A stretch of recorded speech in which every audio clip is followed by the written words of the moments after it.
GDR news ఇది సామాన్యుని గళం. Welcome to GDR news. ముందుగా బులెటిన్లో హెడ్లైన్స్ చూద్దాం.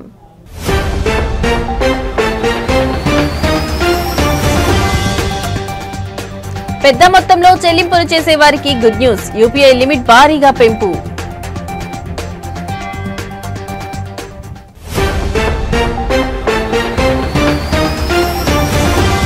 వైసీపీ నాయకులు తప్పుడు ప్రచారాలు మానుకోవాలి. కదిరి ఎమ్మెల్యే కందికుంట వెంకటప్రసాద్ హెచ్చరిక.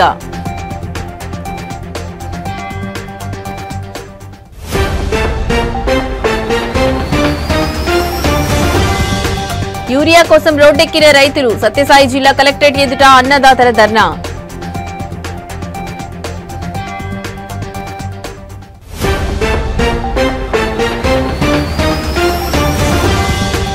వనపర్తిలో జర్నలిస్టుల నిరసన. ఖమ్మం జర్నలిస్టుపై కేసు ఎత్తివేయాలని డిమాండ్.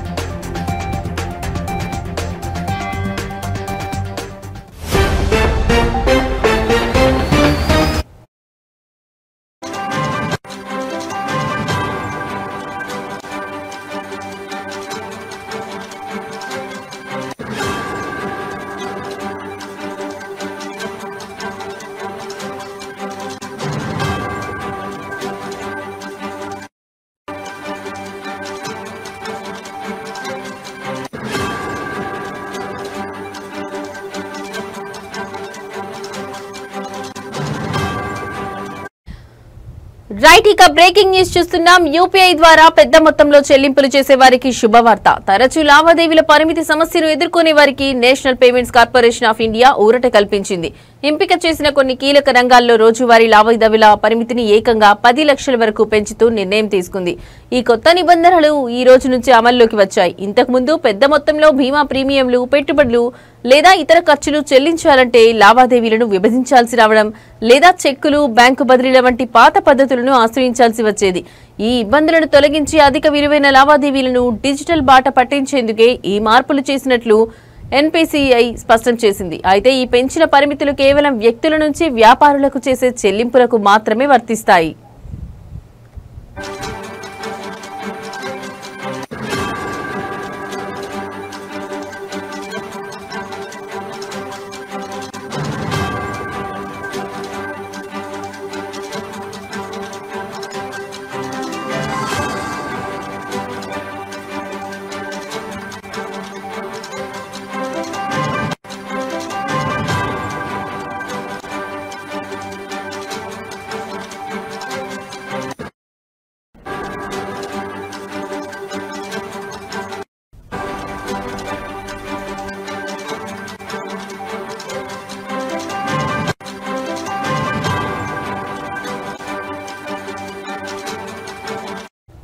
తాజా మార్పుల ప్రకారం క్యాపిటల్ మార్కెట్లు బీమా ప్రీమియంల చెల్లింపుల కోసం ఒక్కో లావాదేవీ పరిమితిని 2 లక్షల నుంచి 5 లక్షలకు పెంచారు.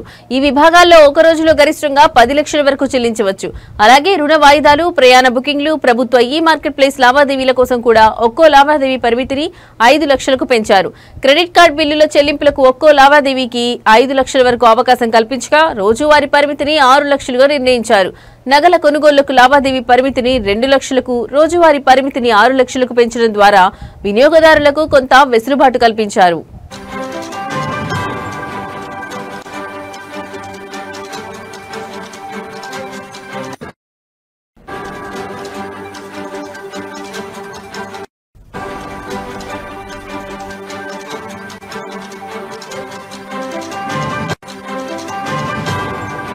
అయితే వ్యక్తుల మధ్య రోజువారీ లావాదేవీల పరిమితిలో ఎలాంటి మార్పు చేయలేదని, అది యథాతథంగా 1 లక్షగానే కొనసాగుతుందని ఎన్పీసీఐ స్పష్టం చేసింది. ఈ పెంచిన పరిమితులు కేవలం ధృవీకరించబడిన వ్యాపారులకు చేసే చెల్లింపులకు మాత్రమే వర్తిస్తాయని, ఇది లావాదేవీల భద్రతను మరింత పెంచుతుందని నిపుణులు చెబుతున్నారు.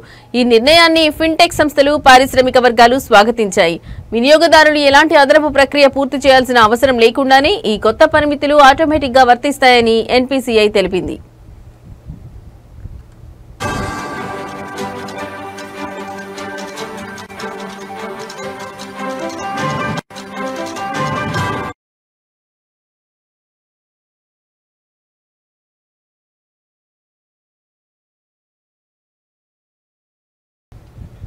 నెల్లూరు జిల్లాకు మొదటి మహిళా సూపరింటెండెంట్ ఆఫ్ పోలీస్ గా అజితా వెజన్లా బాధ్యతలు స్వీకరించారు. గంజాయి రహిత జిల్లాగా నెల్లూరుని మార్చడమే తన ప్రధాన లక్ష్యమని ఈ సందర్భంగా ఆమె తెలిపారు. తెనాలికి చెందిన అజితా వెజన్లా తల్లిదండ్రులు హైదరాబాద్ లో ఉద్యోగస్తులు కావడంతో ఆమె ప్రాథమిక విద్య అక్కడే సాగింది.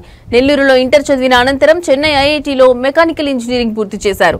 అనంతరం అమెరికాలో ఎంఎస్ చేసి కొంతకాలం ఉద్యోగం చేశారు. సివిల్ సర్వీసులపై ఆసక్తితో స్వదేశానికి తిరిగి వచ్చి హైదరాబాద్ సెంట్రల్ యూనివర్సిటీలో పీహెచ్డీ చేశారు. 2015లో ఆమె ఇండియన్ పోలీస్ సర్వీస్ కు ఎంపికయ్యారు. ఆమె భర్త ఐపీఎస్ అధికారి రాహుల్ దేవ్ సింగ్ ప్రస్తుతం విజయవాడ రైల్వే ఎస్పీగా పనిచేస్తున్నారు.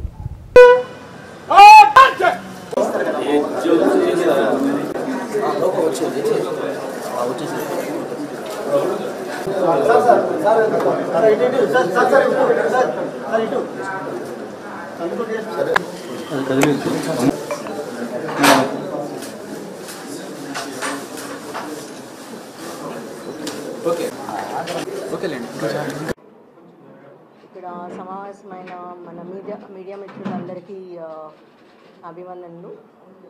నేను ఎస్పీ నెల్లూరుగా ఛార్జ్ తీసుకోవడం జరిగింది. నాకు ఈ అవకాశం కల్పించిన గౌరవనీయులైన ముఖ్యమంత్రి గారికి, డీజీపీ గారికి నా హృదయపూర్వక కృతజ్ఞతలు. ఈ జిల్లాకి ఎస్పీగా రావటం అండ్ ఇక్కడ పరిస్థితుల్ని బట్టి ఇక్కడ నా లా అండ్ ఆర్డర్ ఎన్ఫోర్స్మెంట్ చేయటం నా టాప్ ప్రయారిటీ.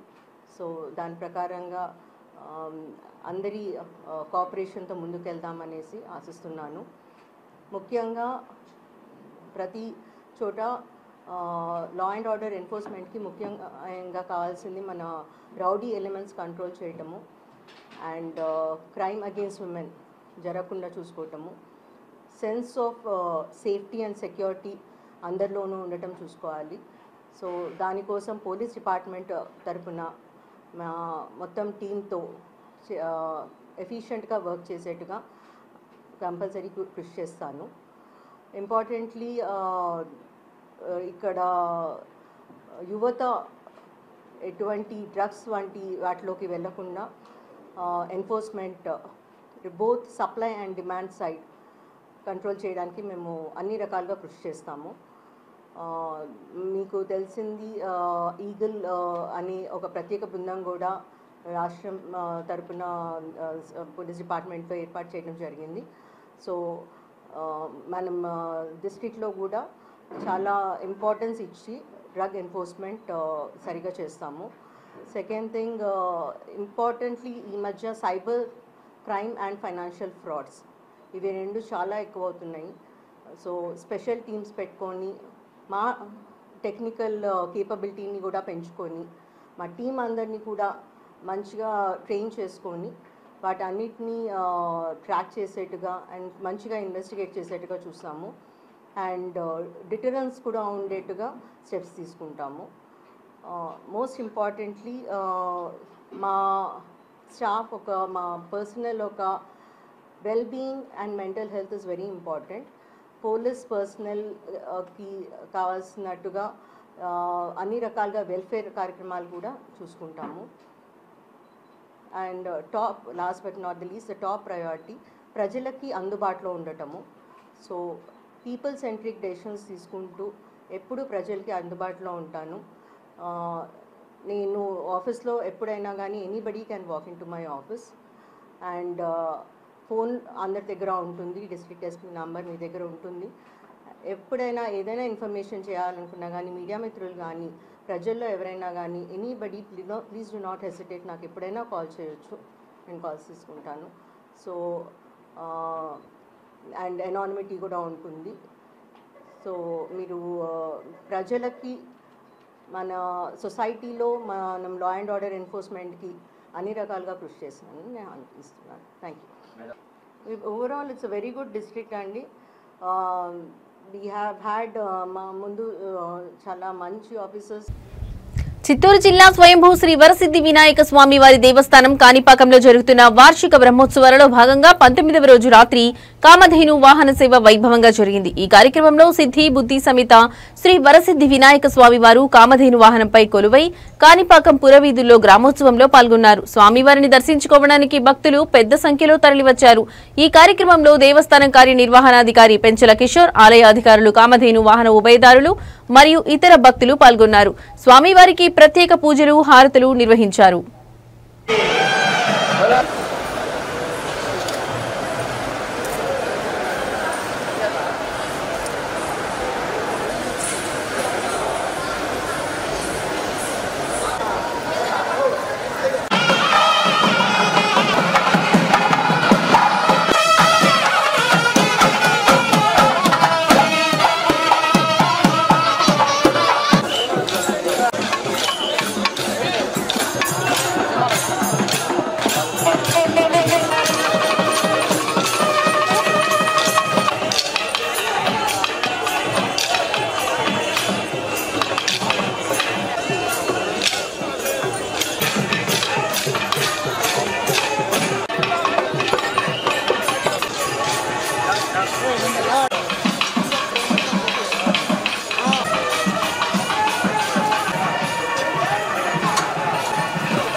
తెలుగుదేశం పార్టీ నాయకుడు ఒకరు వైసీపీ నేతలపై తీవ్ర విమర్శలు చేశారు. వైసీపీ నాయకులు తప్పుడు ప్రచారాలు మానుకుని జాగ్రత్తగా మాట్లాడాలని ఆయన హెచ్చరించారు. తాము రోడ్డుపైకి వచ్చి మాట్లాడేందుకు వైసీపీకి అవకాశం ఇస్తున్నామని, కానీ గత 5 ఏళ్లు తమ పాలనలో ఒక్కరోజు కూడా ప్రజా సమస్యలపై మాట్లాడేందుకు వైసీపీకి అవకాశం ఇవ్వలేదని, సిగ్గుమానం ఉంటే గుండెల మీద చేయి వేసుకుని ఆలోచించుకోవాలని ఆయన అన్నారు. జగన్మోహన్ రెడ్డి ప్రజలు సంతోషంగా ఉంటే ఓర్చుకోలేరని, మహేష్ బాబు సినిమాలోని విలన్ లాగా ఇతరులు ఏడుస్తుంటే నవ్వే సైకాలజీ కలిగిన వ్యక్తని ఆయన విమర్శించారు. డాక్టరేట్ కోసం ప్రయత్నిస్తున్న మాజీ మంత్రి ఉషశ్రీ చరణ్ మెడికల్ కాలేజీలపై మాట్లాడిన తీరు హాస్యాస్పదంగా ఉందని టీడీపీ నాయకుడు అన్నారు. తాము నిర్మించిన రోడ్లపైనే ప్రయాణిస్తున్న ఆమెకు తాము చేసిన అభివృద్ధి కనిపించడం లేదా అని ప్రశ్నించారు. 23 కేసులు పెట్టినారు. ధర్నాలు చేస్తే ప్రజా సమస్యల మీద గలమిప్పాలంటే హౌస్ అరెస్ట్, ఇళ్లలే పోలీసులు వచ్చి కూర్చునేవాళ్ళు. మీ ఇళ్లలోకి ఏమన్నా పంపిస్తానమ్మా? ఈరోజు మాజీ మంత్రి ఉషశ్రీ చరణ్, మీరు కట్టిండే మెడికల్ కాలేజీలో అసలు పిల్లర్స్ చేసి వదిలేస్తే గుంతలు పడి నీళ్లుంటే దాంట్లో పోయేసి స్నానాలు చేయమన్నట్లు రాజకీయం చేసి చూస్తారు. మీకు తెలిసిన రాజకీయం ఉంది, ఆడమనిషి అందులో డాక్టరేట్ కోసం ప్రయత్నం చేస్తాను, హాఫ్ నాలెడ్జ్ అని మాట్లాడుతాను. నీకు ఫుల్ నాలెడ్జ్ ఉంది కదా, ఒండిగోళ్ళు కనపడలేదా? కదిరికి వచ్చినావు, చెప్పా పెట్టకుండా గాండ్లపేట పోయినావు, అభివృద్ధి లేదని మాట్లాడతావు. మేమేసిన రోడ్డు మీద పోయినావు తల్లి. నువ్వు ఇప్పటికీ నిన్నెందుకు సమాధానం చెప్పాల్సి వస్తుందంటే, అనివార్యంగా మీరు వైఎస్ఆర్సీపీ పార్టీకి ఈ జిల్లా అధ్యక్షురాలు ఉన్నారు కాబట్టి మీరు మాట్లాడే మాటలు అందరూ కూడా సమాధానం చెప్తాం. మేము ఖచ్చితంగా రాజకీయాలే మాట్లాడతాం. మీ కళ్ళగా నీళ్లు కనపడలేదా? మళ్ళీ ఏదో వేదికగా పిలుస్తుందంట. అంటే ఇది ఒక ప్రహాసనం అయిపోయింది. ఎట్లా లేయేది కాదు, పోయేది కాదు, లేస్తే మంచిది కాదని అసలు వీడు లేసేది లేదు, వాడు పెట్టేది లేదు. ఈ రకమైన ధోరణితో రాజకీయాలు చేయాలనుకుంటే ఇంకా మూర్ఖపాలు వచ్చింది.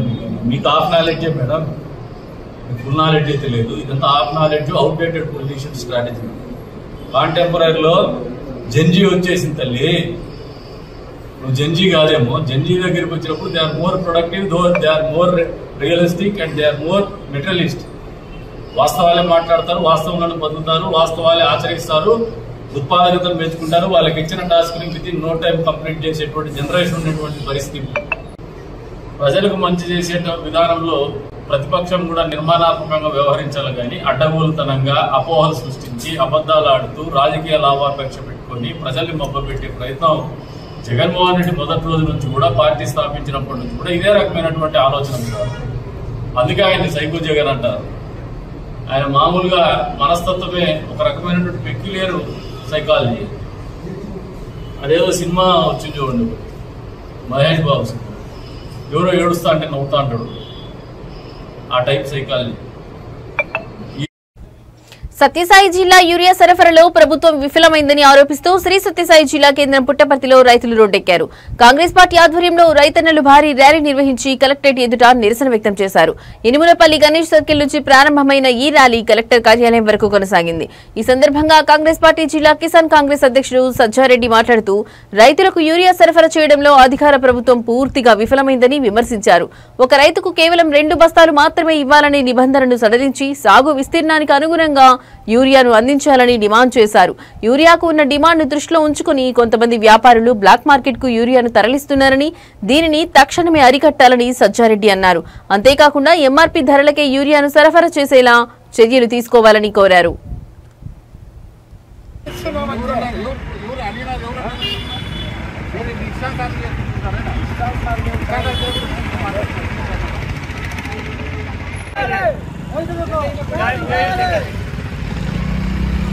రైతుల సమస్యలను రైతుల నష్టపరిహారాన్ని రైతుల నష్టపరిహారాన్ని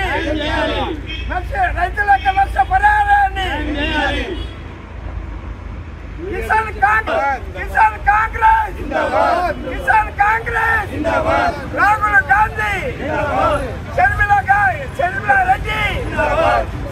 రెడ్డి రాహుల్ గాంధీ ప్రియాంక గాంధీ ఎరువుల పంపిణీ కార్యక్రమంలో కొంత జాప్యము అవకతవకలు జరుగుతుంది కాబట్టి మేము రైతుల తరఫున కాంగ్రెస్ డిస్ట్రిక్ట్ చైర్మన్ సజ్జారెడ్డిగా నేను ఇక్కడ రైతులకు వాళ్ళ భూములు ఎవరైతే పంటలో అధికంగా పెట్టింటారో వాళ్ళ యొక్క భూముల పరిమితిని బట్టి ఆధార్ కార్డు ఒకే వ్యక్తికి ఒకే మూట ఇస్తూ ఉన్నారు. అది కాకుండా ఆ భూమి పరిమితిని బట్టి వాళ్ళకి ఎంత కావాలంటే అంత కూడా యూరియాలు పంపిణీ చేసేదానికి మేము కలెక్టర్ దగ్గరికి వచ్చి మేము వనపర్తి జిల్లా TUWJ 143 యూనియన్ అధ్యక్షుడు అల్లం నారాయణ పిలుపు మేరకు వనపర్తి జిల్లా కేంద్రం రాజీవ్ చౌరస్తాలో జర్నలిస్టులు నల్ల బ్యాడ్జీలు ధరించి నిరసన తెలిపారు. ఈ నిరసనకు యూనియన్ జిల్లా అధ్యక్షుడు బక్షి శ్రీధర్రావు నాయకత్వం వహించారు.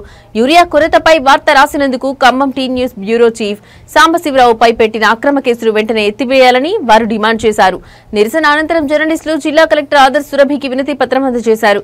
యూనియన్ జిల్లా అధ్యక్షుడు బక్షి శ్రీధర్రావు మాట్లాడుతూ రైతుల యూరియా కొరత సమస్యపై వార్త రాసినందుకు సాంబశివరావుపై పోలీసులు కుట్రపూరితంగా నాన్ బెయిలబుల్ కేసు నమోదు చేయడాన్ని తమ సంఘం తీవ్రంగా ఖండిస్తుందని చెప్పారు. జర్నలిస్టుల స్వేచ్ఛను అణచివేసే ఈ చర్యను ప్రభుత్వం వెంటనే ఉపసంహరించుకోవాలని ఆయన డిమాండ్ చేశారు.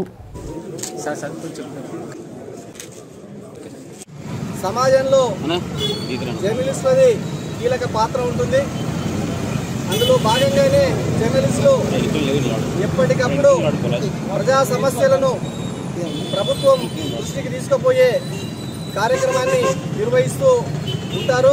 అది వారి విధి నిబంధనలో విధి నిర్వహణలో ఒక భాగం కాబట్టి, అదేవిధంగా ఈ మధ్య రైతులు ఏదైతే ఎదుర్కొంటున్నారో యూరియా సమస్యను, ఆ సమస్యపై పత్రికల్లో రాస్తున్న విలేకరులను ప్రభుత్వం టార్గెట్ చేస్తుంది. ముఖ్యంగా పోలీసులు ప్రజాస్వామ్యాన్ని అపహాస్యం చేస్తూ జర్నలిస్టులపై కేసులు పెట్టేందుకు ఏమాత్రం కూడా జంకటం లేదు.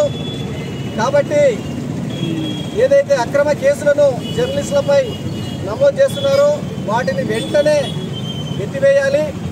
అదేవిధంగా మన జిల్లాలో కూడా ఇలాంటి కేసులను చాలామంది కూడా తప్పుడు ఫిర్యాదులు ఇవ్వటం, వారిపై కేసులు నమోదు చేసేందుకు పోలీసులు కూడా ఆసక్తి చూపడం అనేది చాలా దారుణమైన అంశము.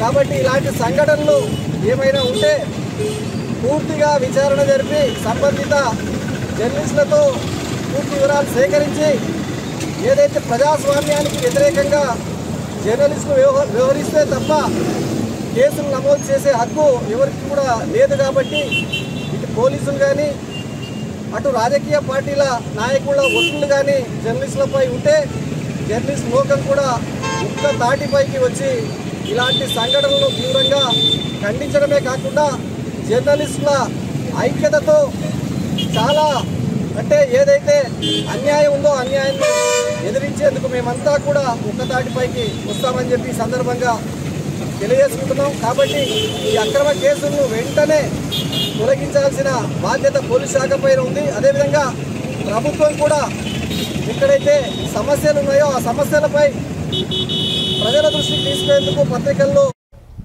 సంగారెడ్డి జిల్లా కంది గ్రామంలోని పల్లె ప్రకృతి వనంలో సిమెంట్ పలకలు పాతి అడ్డంగా పెట్టారని గ్రామ సెక్యూరిటీ గార్డ్ కు ఫిర్యాదు అందింది. ఈ ఫిర్యాదుపై గ్రామ పంచాయతీ కార్యదర్శి వెంటనే స్పందించారు.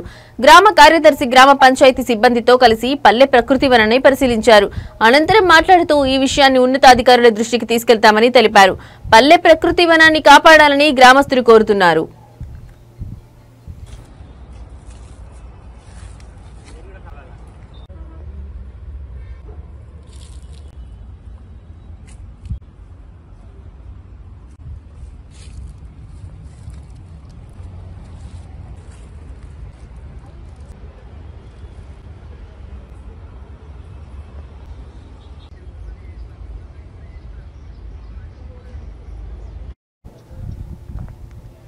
ముందుగా మన దేశ ఆర్థిక వ్యవస్థను మరింత పారదర్శకంగా సమగ్రంగా మార్చేందుకు కేంద్ర ప్రభుత్వం తీసుకువచ్చిన జీఎస్టీ వస్తు సేవల పన్నుపై అవగాహన కల్పించడానికి ఈ సదస్సు జరపడం ఆనందంగా ఉందని బీజేపీ ఎంపీ రఘునందన్ రావు తెలిపారు.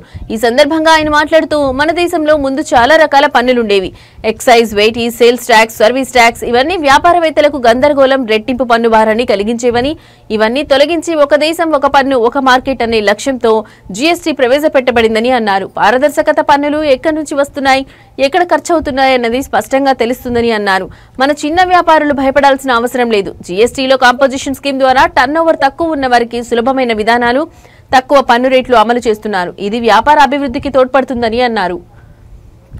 దీపావళి పండుగని రెండోసారి ఇప్పటికే ప్రజలకు అందించినటువంటి ప్రభుత్వం నరేంద్ర మోడీ గారి ప్రభుత్వం. రాజకీయాలకు తాకుండా పేద ప్రజల అభ్యున్నతి లక్ష్యంగా నరేంద్ర మోడీ గారి నాయకత్వంలో భారత ప్రభుత్వం ఎల్లప్పుడూ పేద ప్రజల కోసం, పేద ప్రజల సంక్షేమం కోసం పనిచేస్తుంది.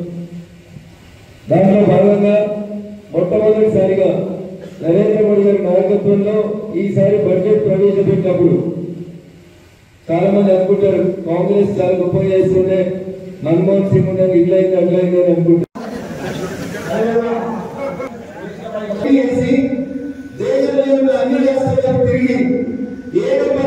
మేధావి చెప్పినటువంటి మన్మోహన్ సింగ్ గారు కనీసం సంవత్సరానికి 50,000 పెంచినా వారు 10 సంవత్సరాల టెన్యూర్లో అది కాస్త 7.5 లక్షల దాకా పెరిగింది.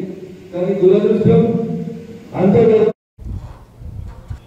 ఆంధ్రప్రదేశ్ ప్రభుత్వం మహిళలకు ఆర్టీసీ బస్సులలో ఉచిత ప్రయాణం కల్పించిన తర్వాత సీట్ల కోసం మహిళల మధ్య గొడవలు తరచుగా జరుగుతున్నాయి.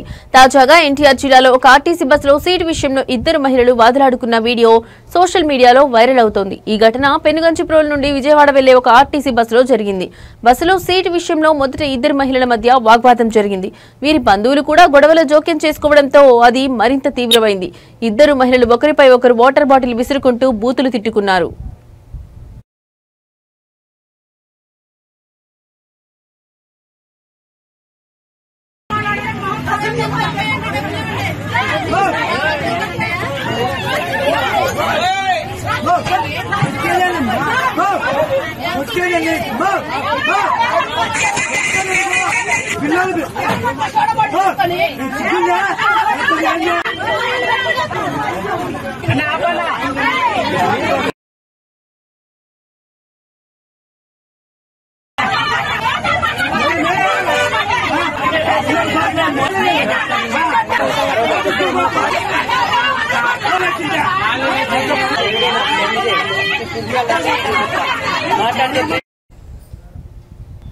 పల్నాడు జిల్లా చిలుకలూరుపేటలోని వివేకానంద కాంప్లెక్స్ లో సెప్టెంబర్ 13న నిర్వహించిన కార్యక్రమంలో ఖమ్మంలోని నేచర్ యానిమల్ కేర్ సెంటర్ కు చెందిన శ్రీమతి పద్మా యాదవ్ కు ఉత్తమ జాతీయ శ్రీ సాయి ప్రజాసేవ రత్న పురస్కారం 2025 అందజేశారు.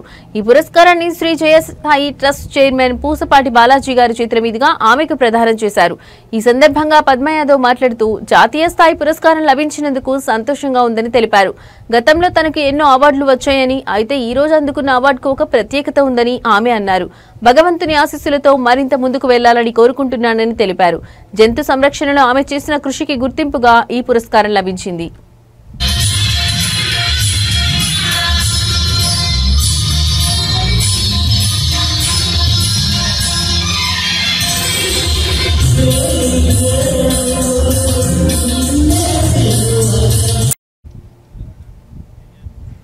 ఇవి ఇప్పటివరకు నా బులెటిన్ అప్డేట్స్. నమస్తే.